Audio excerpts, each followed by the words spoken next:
Abrimos nuestras Biblias en Juan, capítulo 15 en esta tarde.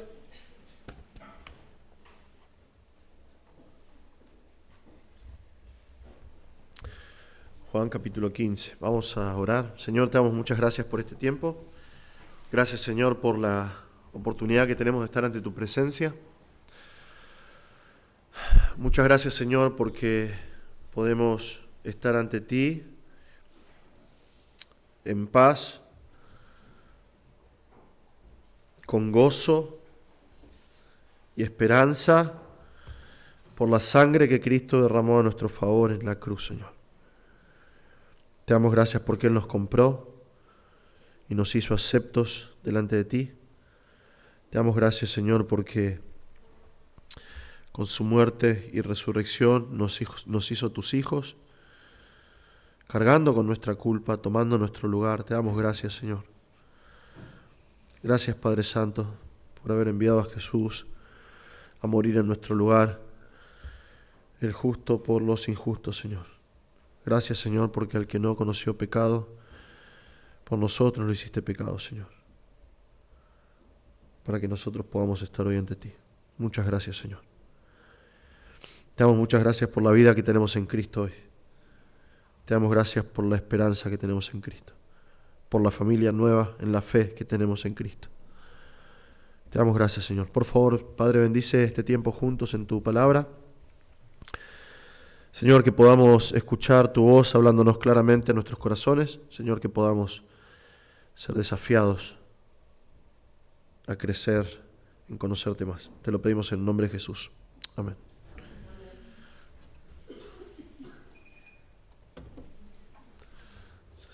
Llega el momento del año en que hace un calor. Tengo que prender el aire. Vamos a seguir con nuestro estudio del Evangelio de Juan. Capítulo 15 hoy finalmente. Tenemos ante nosotros una porción de la Escritura que es realmente preciosa.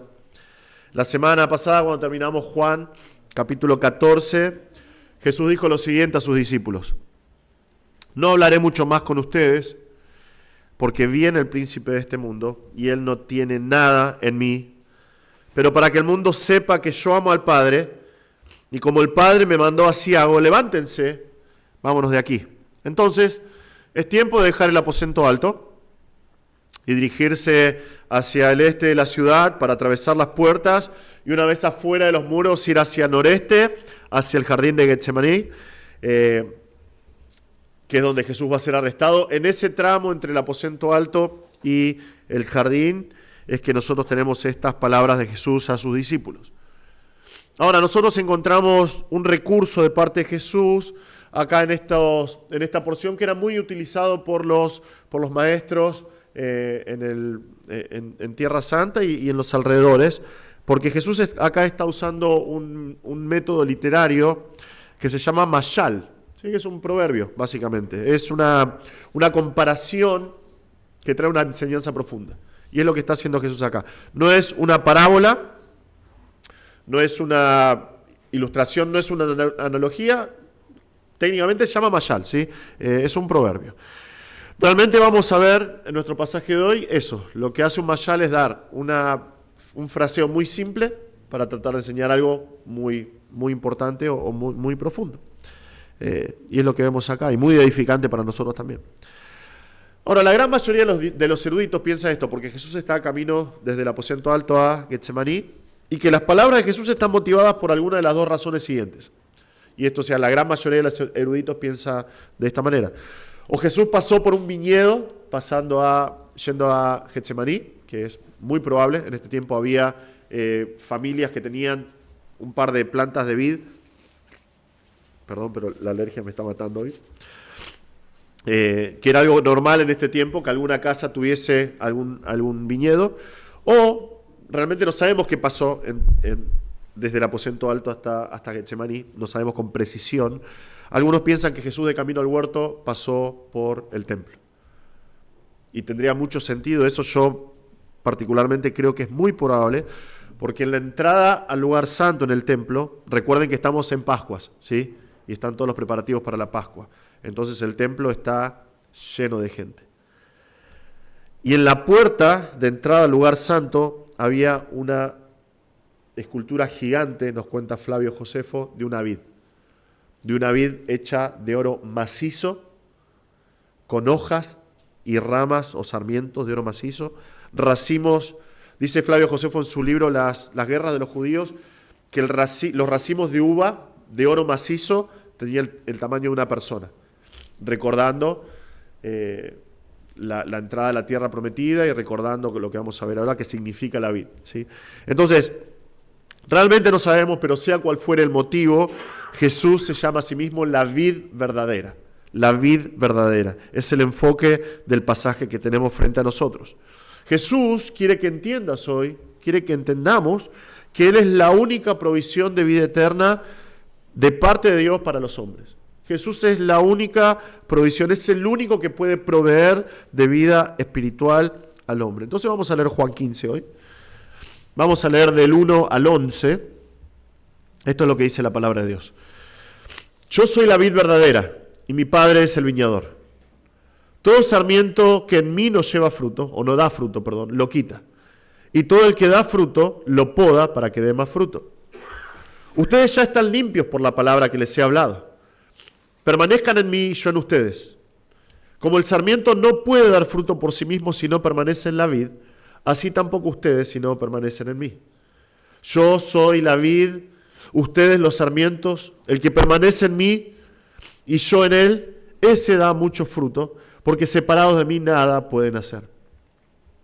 Si alguien no permanece en mí, es echado fuera como un sarmiento y se seca. Y los recogen y los echan al fuego y se queman. Si permanecen en mí y mis palabras permanecen en ustedes, piden lo que quieran y les será hecho.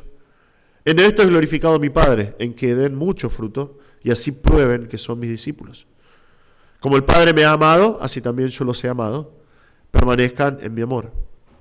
Si guardan mis mandamientos, permanecerán en mi amor, así como yo he guardado los mandamientos de mi Padre y permanezco en su amor. Estas cosas les he hablado para que mi gozo esté en ustedes y su gozo sea perfecto. Nosotros vamos a comenzar a ver hoy este primer mensaje en esta serie en Juan 15 y vamos a ver solamente 3 versículos hoy, los primeros 3. Y en estos 3 versículos nosotros vamos a ver 3 elementos fundamentales, ¿sí? 3 elementos fundamentales para entender a Jesús como la vid verdadera. 3 elementos fundamentales para entender a Jesús como la vid verdadera. Entonces, primer elemento fundamental acá, elemento fundamental número 1, la identidad de los actores divinos. La identidad de los actores divinos. Lo primero que vemos acá es la identidad del Hijo. Jesús dice, yo soy la vid verdadera. A lo largo de nuestro estudio en Juan, que hemos ya tenido más de 2 años, hemos visto varias declaraciones de deidad del Señor. Cada una de estas declaraciones comienza con la frase yo soy. Es una referencia clarísima a el momento en que Dios se encuentra con Moisés en Éxodo 3:14 y le dice cuál es su nombre. Él dice, yo soy el que soy, y añadió, así dirás a los israelitas, yo soy, me ha enviado a ustedes. Cada vez que Jesús hace una de estas declaraciones de yo soy, muestran a Jesús como el cumplimiento de alguna imagen de Dios en el Antiguo Testamento, como cuando dijo, por ejemplo, yo soy el pan de vida que descendió del cielo en Juan 6, está diciendo, el maná solamente era una provisión terrenal de parte de Dios, sobrenatural, pero yo soy el único que puede dar vida. Y, por ejemplo, alguna revelación de la persona de Dios en Jesús, como por ejemplo en Juan 10, cuando él dice, yo soy el buen pastor, una referencia clarísima al Antiguo Testamento, donde Jehová, el Señor en el Antiguo Testamento dice, yo soy el pastor de Israel. Básicamente, cada vez que Jesús dice, yo soy, está diciendo, yo soy Dios. Acá tenemos la última de estas declaraciones, la última de las declaraciones yo soy, diciendo yo soy y diciendo algo más, ¿no? Cuando va a ser arrestado, él va a decir yo soy y los soldados se van a caer, pero eso es algo diferente. Acá tenemos la última de estas declaraciones de parte de Jesús antes de su partida. Y tenemos acá ante nosotros un pasaje precioso, muy característico de Juan. Muy característico de Juan. ¿Por qué? Porque es una porción que es muy, muy, muy sencilla, que un nene de 5 años puede entender, pero a la vez tiene verdades y enseñanzas que son de una gran profundidad teológica. Y eso es algo característico y algo hermoso de Juan, de la personalidad de Juan. Jesús se identifica a sí mismo con algo que es súper familiar, algo normal en la vida cotidiana en Tierra Santa y sus alrededores. Y Cristo dice: yo soy la vid verdadera y mi Padre es el viñador. Yo soy la vid verdadera. Ahora, la ilustración es sencilla. Jesús dice: yo soy una vid. Yo soy nosotros diríamos acá, una parra, ¿sí? Una planta de uvas. Pero junto con esa declaración de yo soy Dios y yo soy la vid verdadera, Jesús dice: yo soy la vid, la verdadera en el griego. O sea, esto es enfático. Él dice: yo soy la vid, la verdadera, yo soy la vid real. ¿Sí? Ahora, esto es muy importante para comprender el resto del pasaje. ¿Por qué? Porque en el Antiguo Testamento, cuando un judío pensaba en la vid, automáticamente asociaba la vid con Israel. ¿Sí? La vid, una y otra vez, era una referencia a Israel. Tal vez uno de los pasajes más conocidos, si quieren pueden ir ahí o pueden anotarlo, lo voy a leer, es Isaías 5, que nosotros tenemos como el cántico de la vid, o el canto de la vid. Esto es lo que dice: cantaré ahora a mi amado, el canto de mi amado acerca de su viña. Mi bien amado tenía una viña en una fértil colina. La cavó por todas partes, quitó sus piedras y la plantó de vides escogidas. Edificó una torre en medio de ella y también excavó en ella un lagar. Esperaba que produjese uvas buenas.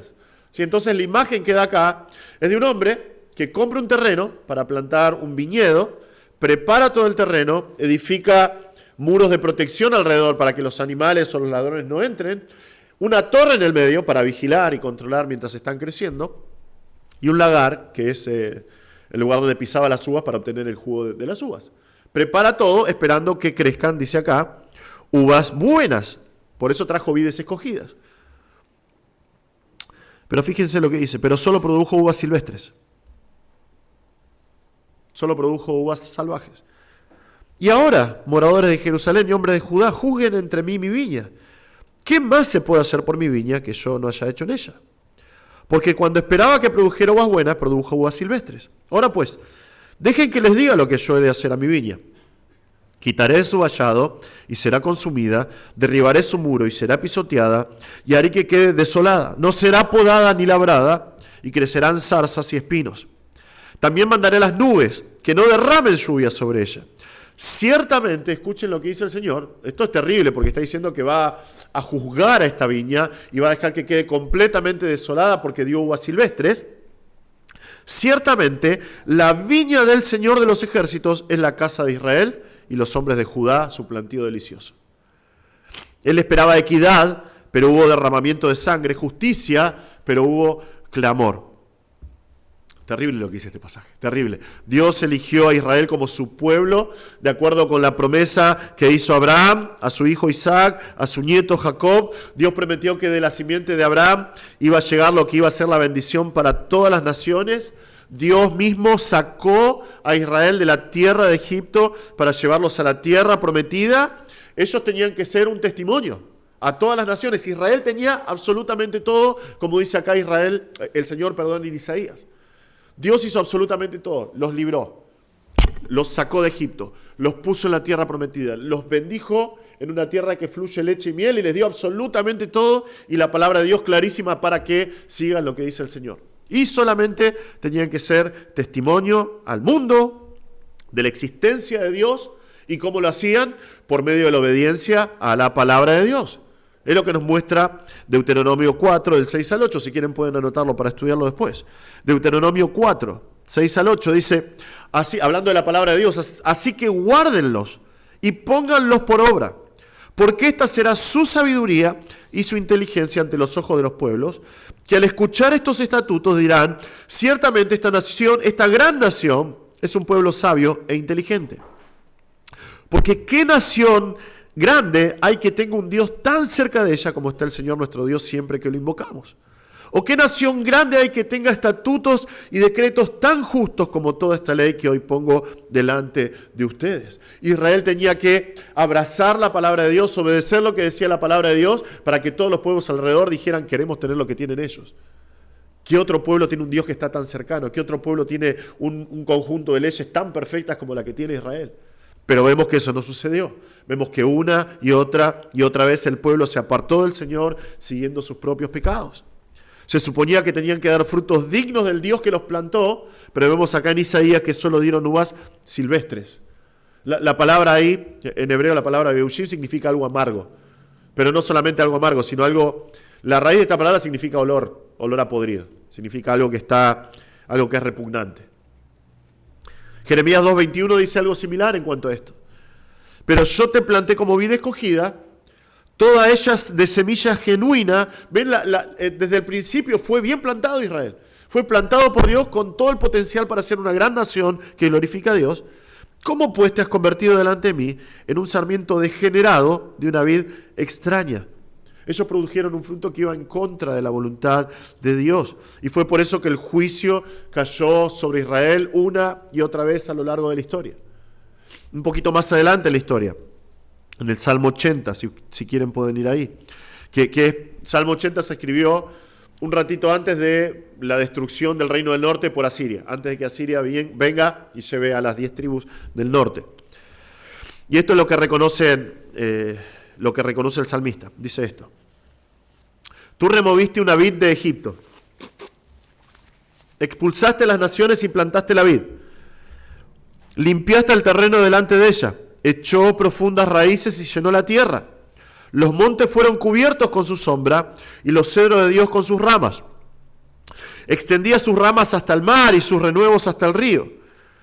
¿Por qué has derribado sus vallados? De modo que la vendimian todos los que pasan de camino. El puerco montés la devora, y de ella se alimenta todo lo que se mueve en el campo.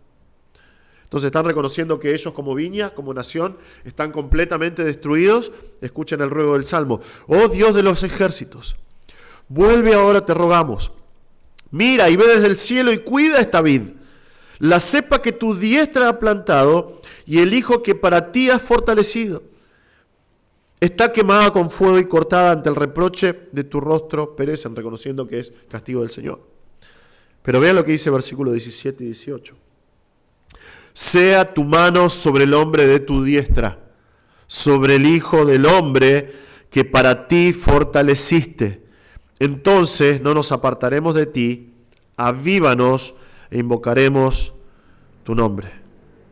Vean que el ruego de este salmo es por identificar la ruina de Israel, su incapacidad de seguir al Señor, su incapacidad de cumplir los mandamientos del Señor, pero su ruego está apuntando a alguien establecido por Dios. En el texto, literalmente, en el Salmo 80, está pidiendo a Dios que cumpla con el pacto davídico, que levante a un hijo de David para que pueda unificar otra vez el pueblo. Pero eso no sucedió. No sucedió. ¿Por qué? Porque Israel fue el reino del norte, fue llevado por Asiria y esas 10 tribus desaparecieron hasta el día de hoy. Pero el Salmo termina diciendo: oh Señor Dios de los ejércitos, restáuranos, haz resplandecer tu rostro sobre nosotros y seremos salvos. Pero Dios cumplió con esa promesa. Él levantó el hombre de su diestra, el Hijo del Hombre que fortaleció para él, porque el cumplimiento final de estos pasajes es Cristo. Y su declaración como la vid verdadera que vemos acá es importantísimo.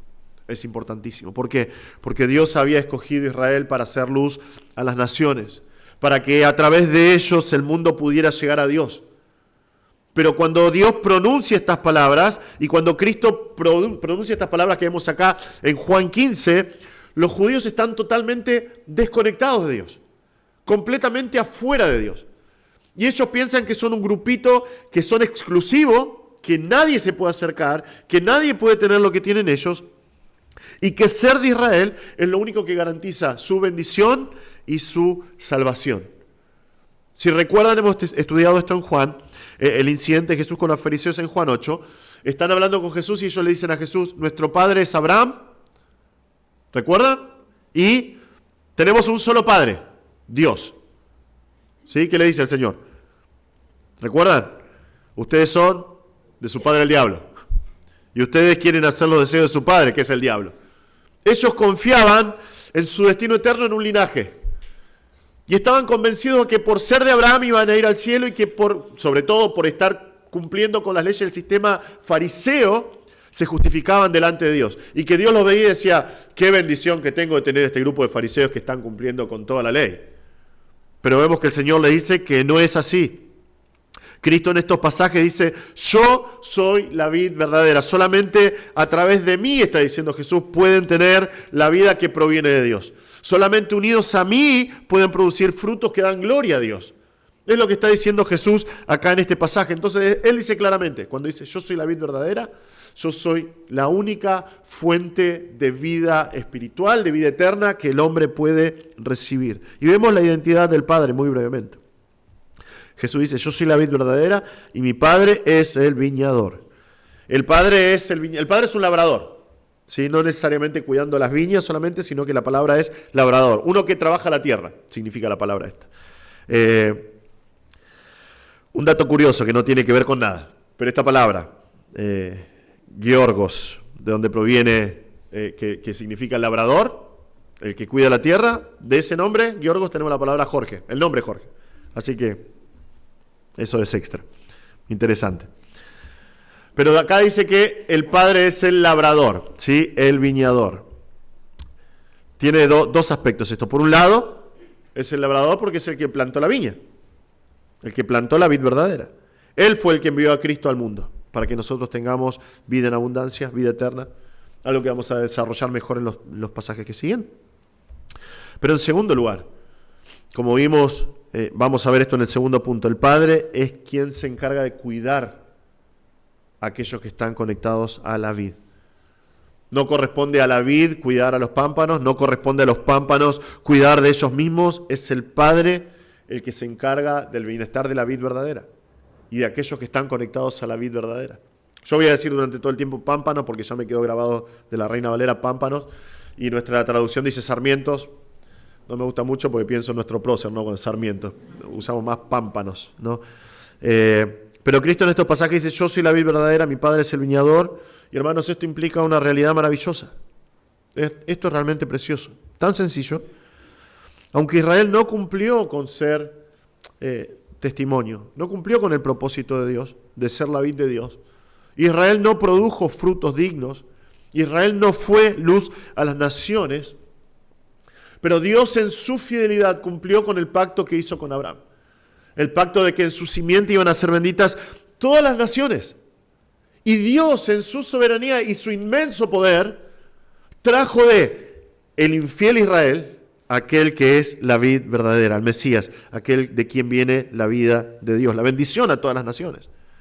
El Padre en su soberanía envió al Hijo al mundo, a Jesús. El labrador, hace 2000 años atrás, plantó la vid verdadera, tal como lo dice Pablo en Gálatas 4:4. Pero cuando vino la plenitud del tiempo, Dios envió a su Hijo, nacido de mujer y nacido bajo la ley. Este pasaje nos muestra que Jesús es la vid verdadera. Es Dios hecho hombre, Dios encarnado. Es el único de quien fluye la vida de Dios y que puede venir y estar en el hombre, esa vida. Jesús es el único que puede proveer de vida eterna, vida divina, vida sobrenatural para nosotros. Entonces, algunas consideraciones acá, hermanos, en este primer punto. Considerando estas cosas, nuestra gratitud al Señor por su gran misericordia, por haber enviado a Cristo, realmente, la vid verdadera. 100% Dios y 100% hombre, era la única manera de que nosotros podamos ser reconciliados con Dios. Era la única manera que Dios se haga como uno de nosotros, muriendo por nosotros, muriendo por nuestros pecados, para que nosotros, arrepentidos y creyendo en su nombre, podamos ser conectados, reconciliados con Dios. Cuando una persona se arrepiente de sus pecados y cree en Jesús, automáticamente es transformado en un sarmiento, en un pámpano, que es conectado a la vid verdadera, y a partir de ese momento es nutrido de vida eterna, la vida sobrenatural que proviene de Dios. Es muy importante lo que dice Jesús acá. Yo soy la vid verdadera. Esto tiene que ayudarnos a recordar cuál tiene que ser el enfoque de la Iglesia Bautista Misionera de Don Torcuato, hermanos. Que Jesús es la vid verdadera. Algunos desafíos para nosotros acá, en cuanto a esta declaración, a nivel personal. Si estás en Cristo hoy, realmente Cristo no es una parte de tu vida. Cristo es tu vida. Cristo es tu vida. Porque de Él fluye vida nueva, una vida que es real, que es eterna. Si estás en Cristo, Cristo es tu vida. Cristo no es una parte de tu vida. Cristo no es alguien a quien vas a adorar una vez por semana. Cristo no es alguien que dura 10, 15 minutos en tus meditaciones en la mañana y el resto del tiempo dejas de pensar. Si estás en Cristo, Cristo es tu vida. Cristo es aquel de quien fluye la vida de Dios para que vos seas una nueva criatura. Esto es algo que mis meditaciones en la semana siempre trato durante toda la semana de orar por el mensaje y que el Señor nos habla a través de su palabra, pero es algo que cautivó mi pensamiento una y otra vez, Jesús diciendo, yo soy la vid verdadera, yo soy la vid verdadera. No podía dejar de pensar e imaginar las palabras de Jesús diciendo, yo soy la vid verdadera. ¿Por qué? Porque es solamente por Él que nosotros podemos tener vida, hermanos. Y solamente de Él nosotros podemos recibir vida para seguir adelante. Todo lo que soy, todo lo que hago depende de mi unión orgánica con Cristo. Todo, absolutamente todo. La manera en que yo me comporto en el día a día, la manera en que trato con mis hermanos, con mi familia, en mi trabajo, lo que sea. Mi vida completa depende de mi unión orgánica con Cristo. Yo estoy unido a Él. Es lo que Jesús dice acá, yo soy la vid verdadera, ustedes son las ramas, ustedes son unas extremidades que salen de mí y están siendo alimentadas constantemente por la vida que fluye de mí. Él es la vid. Y yo soy simplemente eso, un pámpano, una ramita que depende de su nutrición para seguir adelante y poder dar fruto. Sin Él estoy muerto. Sin Él no tengo fuerza, sin Él no tengo vida, porque Cristo es la vid verdadera. Cristo es mi todo. Y tiene que ser tu todo. Es nuestro todo. Es todo para nosotros. A nivel iglesia, Cristo es nuestra vida, hermanos. Cristo es nuestra vida. Cristo. El pastor no importa.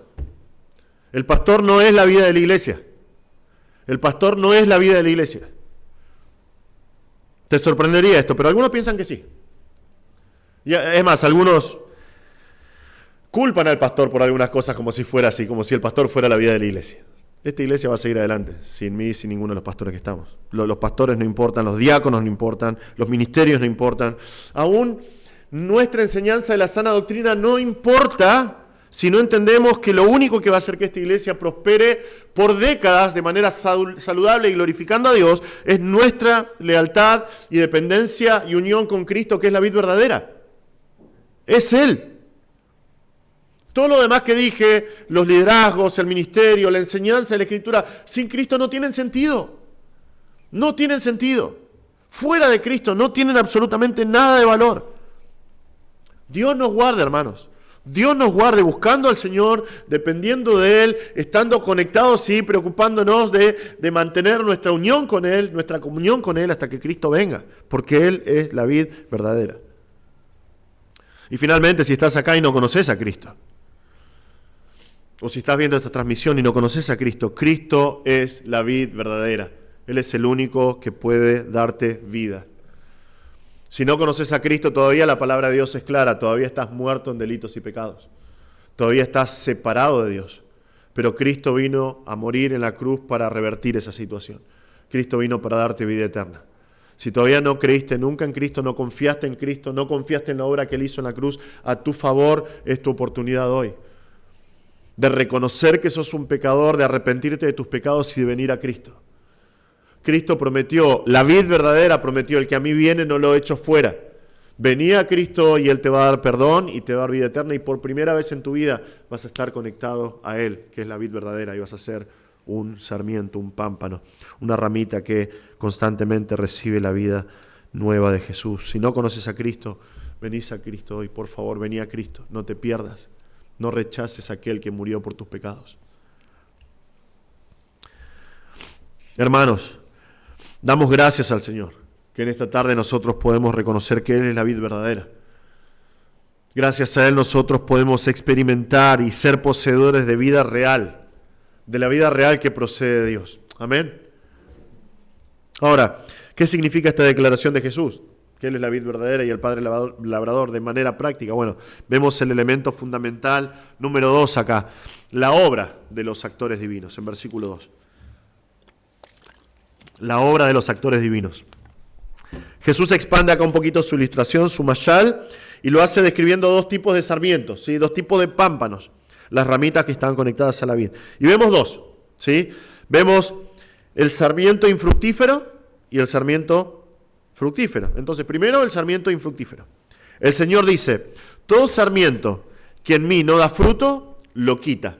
Todo sarmiento que en mí no da fruto, lo quita.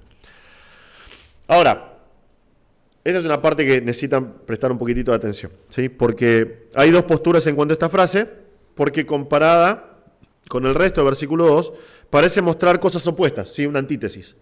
Hay sarmientos que no dan frutos, son eliminados, y otros que dan frutos y son podados, ¿sí? Pero cuando nosotros hacemos un estudio más profundo, vemos que el verbo airo, que se usa acá en griego, junto con la evidencia de las costumbres del cuidado de las vides que existen en este tiempo, nos muestran lo que realmente significa y entendemos un poquito más precisamente lo que Jesús está diciendo a sus discípulos y lo que ellos entendieron acá. Ahora, yo durante toda mi vida cristiana, pensé justamente que significaba eso, ¿sí? El que no da fruto lo quita, lo desecha, y el que da fruto lo corta para que dé más fruto, ¿sí? Hasta que durante la pandemia estábamos en Impacto y durante ese tiempo prediqué Juan y usé una versión que se llama la BTX, que es la Biblia textual. Y la traducción de la Biblia textual de este pasaje dice, todo pámpano que en mí no produce fruto, lo levanta. No lo quita, lo levanta. Entonces me causó muchísima curiosidad y empecé a estudiar y recontra estudiar un montón, ¿sí? Y esta semana volví a pasar horas estudiando esto. Y esa es la idea del verbo realmente. La idea del verbo airo que usa acá, que se traduce en nuestras versiones lo quita, realmente significa levantar. Significa elevar, significa remover del lugar, pero por levantar del suelo. Algunos casos sí significa quitar, pero primero levantás y después lo llevas a algún lado, lo quitas. Pero la gran mayoría de los casos significa levantar. ¿Sí? Pero es importante que veamos cómo se usa este verbo en el Nuevo Testamento, para que entendamos lo que Jesús está diciendo acá. Algunos ejemplos, y voy a usar la Reina Valera porque lo traduce mejor. Mateo 4:6, la tentación de Satanás a Jesús. Satanás le dice, si eres hijo de Dios, échate abajo, porque escrito está, a sus ángeles mandarán acerca de ti y en sus manos te sostendrán, ¿sí? Para que no tropieces con tu pie en piedra. Es este verbo, sostener. Es el verbo airo, significa sostener para que no se caiga, ¿sí? Mateo 11:29. Llevad mi yugo sobre vosotros y aprended de mí que soy manso y humilde de corazón y hallaréis descanso para vuestras almas. Llevad es este verbo. ¿Cuál es la idea del verbo ahí de Jesús? Llevar. Es tomar, es agarrar del suelo, levantar y ponértelo encima tuyo, ¿sí? Es la idea del verbo. Lucas 17, 12 y 13. Y al entrar en una aldea, le salieron al encuentro 10 hombres leprosos, los cuales se pararon de lejos y alzaron la voz, diciendo, Jesús, Maestro, ten misericordia de nosotros. Ese verbo, alzaron, es este verbo. Es este verbo. Es más, en el Evangelio de Juan nosotros tenemos este mismo patrón. Cuando vos estudias griego, tenés que decir, bueno, ¿cómo se usa este verbo? En el libro del autor, de Juan. Bueno, estudié durante todo el pasaje, todo el Evangelio de Juan, tenemos este verbo 25 veces. 25 veces. 7 veces significa quitar y el resto, levantar. Una y otra vez significa levantar y llevar. Cuando, por ejemplo, el Señor sana al paralítico en Juan 5, le dice, toma tu camilla, ¿sí? Y vete. ¿Qué significa eso? Levantar y llevar. Y una y otra vez dicen, ¿quién te dijo que levante tu camilla? Ese hombre me dijo que la levante. Y ese hombre me dijo que la lleve. Cada vez es este verbo. Es más, si estudias Apocalipsis, que también fue escrito por Juan, las únicas 2 veces que se usa este verbo significa levantar. Levantar. Ahora, eso por un lado, el estudio de la palabra en griego. Tenemos que entender esta frase pensando en el contexto agrario en el cual que rodeaba a los discípulos. Las vides, las plantas de uva son troncos irregulares, gruesos, de lo que se desprenden estas ramas más finas, los pámpanos o sarmientos, que son los que llevan los racimos. En tiempos bíblicos, si vos estás pensando en lo que dice Jesús acá, yo soy la vid verdadera, y por ahí pensás en San Juan, o en Mendoza, en los viñedos, eso olvídate, porque no tiene nada que ver, nada que ver. En este tiempo se buscaba un terreno que tuviera cierta caída o inclinación, por eso Isaías dice una colina, significa una ladera. porque buscaban un terreno que tenga caída. ¿Por qué? Porque la vid es una enredadera, entonces tenía que tener caída para cierto lado. Entonces, la gran mayoría de las veces estos viñedos crecen en el suelo, como una enredadera, no están levantados en postes, como nosotros tenemos hoy. Eso es parte de la tecnología y la evolución del trabajo. Pero en este tiempo no era así. Es más, si estudias a los historiadores y te describen la obra de los cosechadores de uvas, ellos trabajan inclinados. ¿Por qué? Porque están levantando las vides del piso. Porque no están altos, están sobre el piso. Están muy bajos. ¿Sí? Ahora, antes de desarrollar la fruta, se producen en los sarmientos estas, no sé si vieron alguna vez en las vides, pero un montón de pelotitas verdes. ¿Sí? Se llaman fluorescencias. Eso después se va desarrollando y creciendo y se hace un racimo de uvas hermoso. Algunos pámpanos son tapados por otros, porque están creciendo en el piso. Y los que están abajo empiezan a caer, ¿sí? Y están en contacto con el suelo. Y eso hace que, al estar en contacto con la humedad, lo haga más propensos a desarrollar hongos o a pudrirse. ¿Por qué? Porque tienen mucha humedad y no les llega la luz del sol. Entonces viene el labrador y lo que hace históricamente en este tiempo es levantar el pámpano. A veces lo ataba, lo afirmaba a la vid, a veces ponía un pedacito de tronco para que quede levantado el pámpano, a veces traía piedras. En Israel es una piedra, hay piedras por todos lados. Entonces lo que hacía era traer una piedra, levantar el pámpano, poner la piedra abajo y levantar el pámpano para que pudiese estar elevado fuera del contacto con el piso y recibir la luz del sol. Ahora, es muy importante entender esto. ¿Por qué? Porque este pasaje está hablando de la producción del fruto, que no depende del pámpano, depende de la conexión a la vid y depende del cuidado del labrador. Y si se dan cuenta en este pasaje que leí completo hasta versículo 11, vemos una progresión ahí que habla de la producción de fruto. ¿Se dieron cuenta? No da fruto, da más fruto y da mucho fruto. Porque es lo que quiere el Señor, quiere producción de frutos.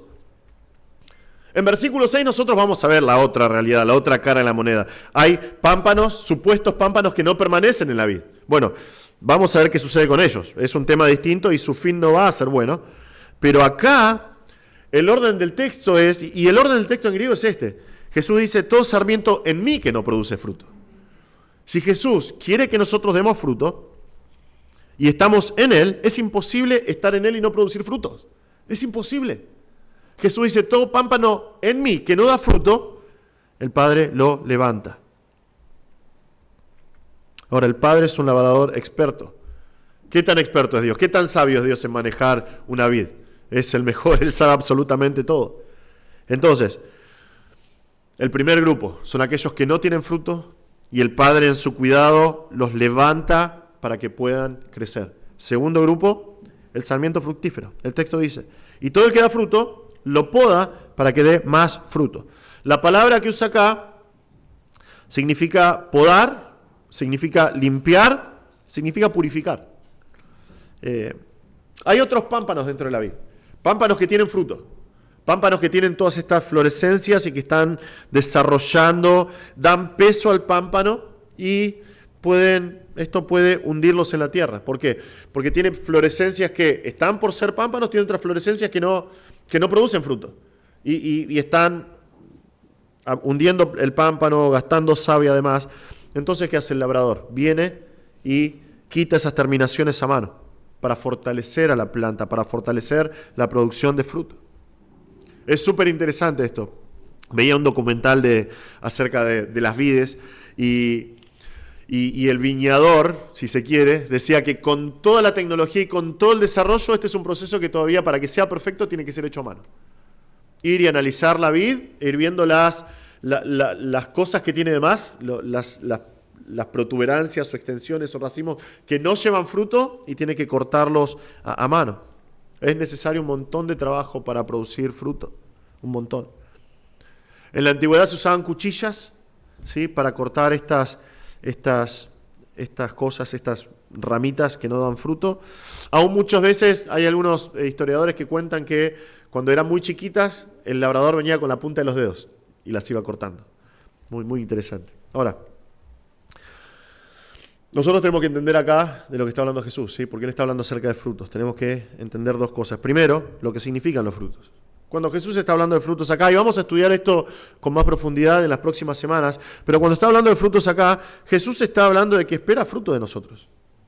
Él está esperando que nosotros demos fruto. Y Él no está hablando de ministerios. Él no está hablando de llevar personas a Cristo. Él no está hablando de logros académicos que nosotros podamos tener. Cuando Jesús se refiere a frutos, está hablando de carácter. Está hablando de una vida transformada. Está hablando de reflejar esa vida que estamos recibiendo de Él como la vid verdadera. Un alma transformada tanto interior como exteriormente, ¿no? En el interior y que lo refleja en su exterior. Es así. Es así. Una rama de ciruelas va a dar ciruelas. ¿Sí? Mi vecina tiene una planta de ciruelas al lado de mi casa, hermosa. La envidia, ¿verdad? Esas ramas dan ciruelas, te lo juro. ¿Por qué? Porque están conectadas al árbol de ciruelas. Así, parece muy tonto, ¿no? Pero es muy sencillo. Es así. El fruto refleja el árbol al que está conectada la rama. Y es exactamente igual con el creyente. Exactamente igual. De la misma manera que la vid produce solamente uvas, el creyente que está conectado a Cristo, que es la vid verdadera, solamente puede reflejar a Cristo. Tiene que reflejar a Cristo en sus frutos. Es por eso que Jesús es tan claro. ¿Qué dicen los evangelios de Jesús? Dice que por sus frutos los van a conocer. Van a conocer si una persona está en Él o no, si está conectado a la vid verdadera. Se trata de una vida dominada por el Espíritu Santo, que refleja los frutos del Espíritu Santo, como nos muestra Pablo en el libro de Gálatas. Entonces, en primer lugar, entender que los frutos son reflejar a Cristo. En segundo lugar, que vemos acá, es importante para nuestra aplicación práctica, porque si estás en Cristo, el deseo de Cristo es que produzca fruto. Así de sencillo. Cristo te salvó para eso. Cristo te salvó para que vos produzcas fruto. Vamos a estudiarlo otra vez en mucha profundidad más adelante, pero versículo 16 de Juan 15 dice: ustedes no me eligieron a mí, yo los elegí a ustedes. Y los elegí, los designé, dice Jesús, para que lleven mucho fruto y para que su fruto permanezca. Para que su fruto permanezca. Esto puede variar con cada uno de nosotros, ¿sí? Porque hay un montón de factores que influyen en nuestras vidas. El tiempo que conoces a Cristo, el tiempo que invertís en estudiar la palabra de Dios y dejar que Dios sobre en vos. Pero para nosotros, estando en Cristo, es imposible no producir frutos. ¿Por qué? Porque estamos conectados a la vid verdadera y el Padre, que es el labrador, está cuidando de nosotros. Entonces es imposible que un cristiano no tenga frutos. ¿Es algo imposible para nuestras propias fuerzas? Te lo juro, esto no pasa en nuestra propia fuerza. Es algo que nosotros no podemos producir. Nosotros no podemos producir el carácter de Cristo. No podemos producir fruto por nosotros mismos. Esta mañana hice una ilustración de un pámpano, ¿no? Vos no pasás por un pámpano, por al lado de una fruta, y escuchás a un pámpano haciendo fuerza, ¿no? ¡Ah! ¡Ah! ¿Qué está haciendo? Estoy diciendo, quiero fruto. No puede. No puede. La única razón por la cual un pámpano puede dar fruto es porque está conectado a la vid y recibe esa savia, esos nutrientes para poder dar fruto. Si no, no puede hacer absolutamente nada. Es exactamente igual con vos y conmigo. La persona que dice, me voy a esforzar para mostrar a Cristo, me voy a esforzar y hacer fuerza, va a salir algo si vos haces fuerza. ¿Sabes qué va a empezar a hacer? Van a empezar a fluir esas filacterias y ese turbante. Y cuando te veas al espejo vas a ver un fariseo. Porque por nuestras propias fuerzas no podemos producir este tipo de fruto del que habla Jesús acá. Su deseo es que nosotros llevemos mucho fruto y que ese fruto permanezca para su gloria. Es por eso que el Padre va a trabajar de manera tan amorosa en nosotros, como vemos acá en estos pasajes. Es lo que Cristo está queriendo decir. Dos verdades, que nosotros estamos conectados a Él, que es la vid verdadera, y que el Padre, que es un Padre infinitamente amoroso, está encargándose de obrar en nuestras vidas. En algunos casos, al comienzo de nuestras vidas como creyentes, en momentos que no estamos firmes como creyentes, el Padre en su gracia, el Padre en su amor nos levanta. Nos levanta como hace el labrador con el pámpano. Nos fortalece de manera especial para que nosotros podamos recibir fuerza y así podamos producir fruto. Es por eso que Pedro dice que nosotros podemos echar todas nuestras cargas sobre el Señor. ¿Por qué? Porque Él tiene cuidado de nosotros, porque Él nos ama, nos cuida, Él sabe lo que necesitamos. En su infinita misericordia, el Señor levanta a aquellos que están conectados a la vid. Los saca de la oscuridad para que puedan ser fortalecidos, para que puedan dar fruto. Si estás en Cristo en esta tarde y estás atravesando esos momentos de oscuridad, esos momentos de debilidad, si estás lidiando y estás desanimado porque pensás, no tengo el fruto que debería tener, paciencia. Paciencia, seguí preocupándote en tu relación con el Señor, buscando al Señor, porque el Señor tarde o temprano te va a levantar, porque Él es un labrador bueno que quiere que vos des fruto. Para eso te salvó, para que des fruto y para que tu fruto permanezca. Pero tenés que confiar en el Señor, que el Señor está trabajando en tu vida y que tarde o temprano, mientras te levanta, te está ayudando para que vos puedas dar fruto. Tu única responsabilidad en este momento es seguir siendo ese pámpano y estar conectado a la vid verdadera. Preocuparte por tu relación con Jesús, nada más. Y si estás llevando fruto, hace un tiempo que estás teniendo una estabilidad espiritual, si se quiere, bueno, la palabra de Dios te recuerda, Dios se va a encargar de que des más fruto, porque es su deseo. Y para eso, tijeras o su dedo te va a podar. Muchas veces el proceso no va a ser agradable. No, el sarmiento no se queja. El creyente sí. Pero si estás conectado a la vid como pámpano, necesitas ser cortado, necesitas ser podado. Dios es el que corta. Porque Él es el viñador, Él es el labrador. Él tiene el poder, Él tiene la autoridad, Él tiene la soberanía de hacerlo. Dios va a hacerlo de acuerdo a su infinita sabiduría.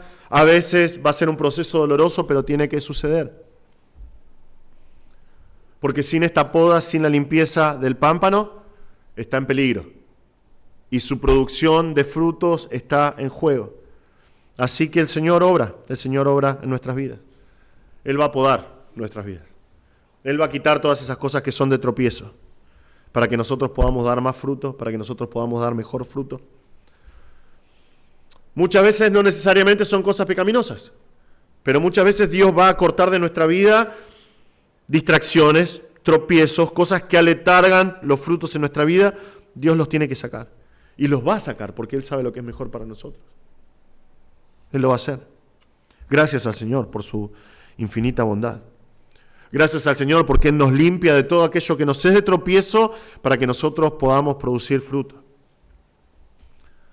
Pero se dieron cuenta de lo que dice el pasaje acá, ¿no? Dios es el que limpia.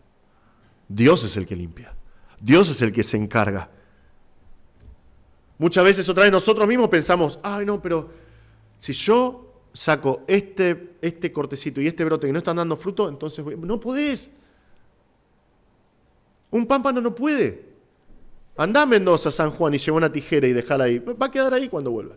Porque un pámpano no puede cortar sus partes que no están dando fruto.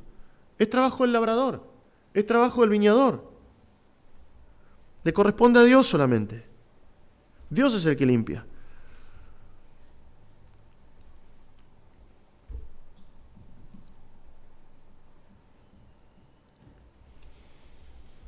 Muchas veces hay hermanos que piensan que pueden realizar la poda.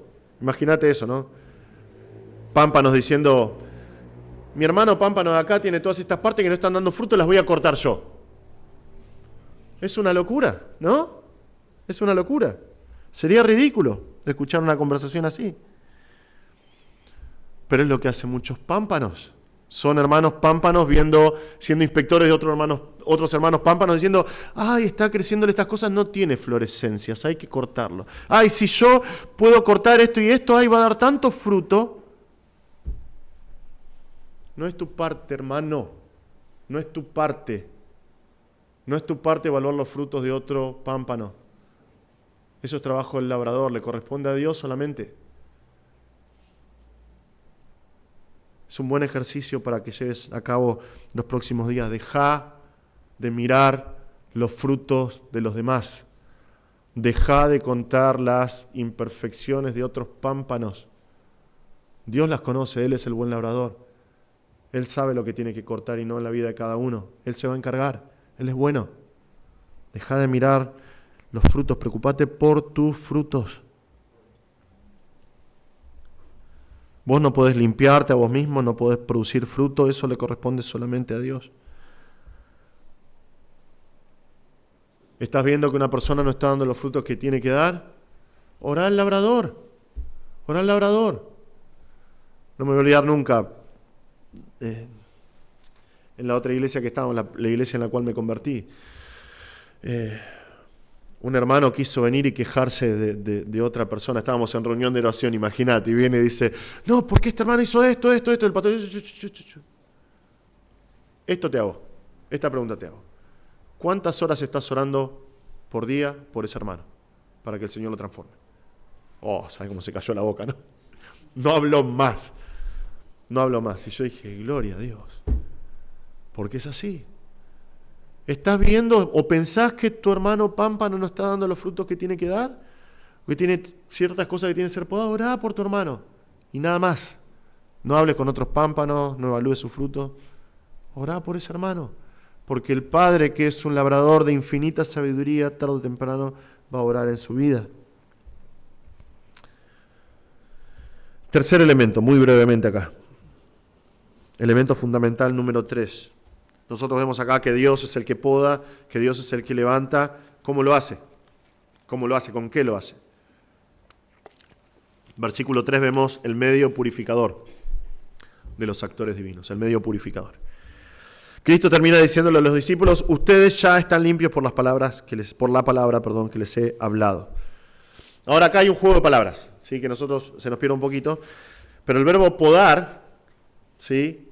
Que es cazarei, es exactamente igual en raíz que la palabra limpio, que es cázaros. Entonces Jesús dice, ustedes ya están podados, ustedes ya están limpios por la palabra que les hablé. Ellos fueron purificados por la palabra. En primer lugar, en el contexto de nuestro pasaje, en cuanto a los discípulos, la palabra que les dio Jesús, su enseñanza, sus declaraciones, los llevó al conocimiento de Jesús, a la fe en Jesús, que es la vid verdadera. Entonces, ellos ya están conectados a la vida que fluye de Cristo.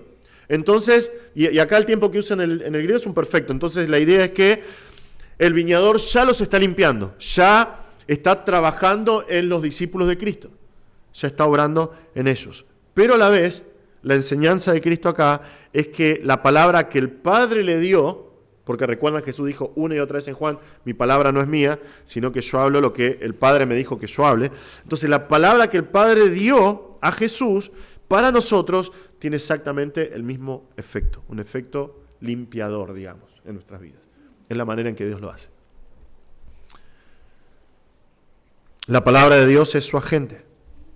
La palabra de Dios es el medio que Dios usa para purificarnos. Es lo que Él dice en la Biblia una y otra vez, lo que vemos en la Escritura una y otra vez. Él va a usar la palabra. La palabra de Dios que es más cortante que espada de dos filos en Hebreo 4:12. Sí, a mí me fascinan los cuchillos. Me fascinan los cuchillos. Amo los cuchillos. Para poder trabajar, si necesitas un cuchillo, tiene que estar filoso. ¿Sí? Un carnicero tiene que tener un cuchillo filoso, un viñador tiene que tener un cuchillo filoso, oh, Dios tiene un cuchillo súper filoso para podarnos. Es su palabra. Es más cortante que toda espada de dos filos. Y el Señor, por medio de su palabra, va a cortar todo aquello que nos impide que llevemos fruto. Dios va a usar su palabra, que en Salmo 19 restaura el alma. Y la idea es que lo hace completo al alma del hombre. Lo que el pecado destruyó en el hombre, la palabra de Dios lo restaura. Entonces, por medio de su palabra, Él va quitando, transformando nuestros anhelos, enfocándonos en nuestra comunión con la vid verdadera. Él va a usar su palabra, que Juan 17:17, que vamos a estudiar en algún momento de la historia, dice, cuando Él está orando por nosotros, santifícalos en tu verdad, tu palabra es verdad. La palabra de Dios es lo que nos santifica, lo que nos aparta del pecado y nos hace enfocar en la vid verdadera para que nosotros podamos dar fruto. Por supuesto que Dios en su providencia va a usar situaciones también. Va a usar situaciones que nosotros vamos a tener que atravesar. El Señor puede usar enfermedades, el Señor puede usar pruebas, dificultades, el Señor puede usar absolutamente todo, pero cada una de esas situaciones tienen como asidero lo que fue revelado en la palabra. Si yo estoy atravesando por una enfermedad terminal y no me aferro a la palabra, no hay cambio. ¿Por qué puedo atravesar? Porque tengo su palabra, que me promete que Él es fiel, que Él está limpiándome para que pueda dar más fruto. Es por eso que le damos tanta importancia a la palabra de Dios en nuestra iglesia. Esto no es un latiguillo, no es que nosotros decimos, bueno, somos una iglesia que predica la palabra, ¿no? Cada vez que nos preguntan, bueno, ¿qué diferencia hay con la iglesia pentecostal? Somos una iglesia que predica la palabra. Realmente queremos decir eso. Por eso le damos tanta énfasis a la palabra predicada desde el púlpito. Por eso le damos tanto énfasis al estudio personal de cada uno de nosotros en nuestro tiempo libre con el Señor, nuestro tiempo a solas con el Señor, de estudiar la palabra. Es por eso que animamos a los hermanos, cuando hacemos los ministerios hacemos eso, nos enfocamos en la palabra, y cuando tenemos tiempo de comunión entre hermanos fuera de la iglesia, que eso tenemos que hacer y eso es maravilloso, y sé que muchos lo hacen, tiene que estar nuestra conversación centrada en la palabra de Dios. Tiene que estar centrada, tiene que haber en algún momento alguna conversación acerca de la palabra de Dios. Si estás con tus hermanos de la iglesia 2 horas tomando mate y no hablaste en un momento de Cristo, tiempo perdido. ¿Por qué? Porque la palabra de Dios es aquello que el Señor usa para limpiarnos, para podarnos, para ayudarnos a que demos más fruto. Es lo que usa el Señor. Es su palabra, es su palabra. Y no voy a hacer como siempre, ¿no? Que hago un desafío. ¿Cómo es tu vida con la palabra de Dios? No. Pero reconoce lo que dice el Señor acá. Él es la vid verdadera. Él quiere que vos produzcas fruto.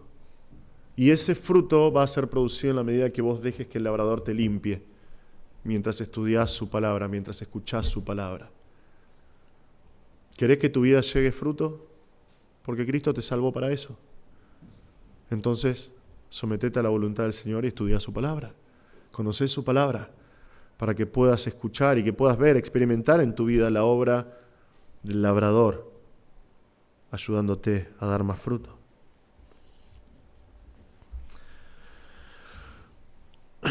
Hace unos meses atrás, una hermana que es muy amada por nosotros me regaló una vid.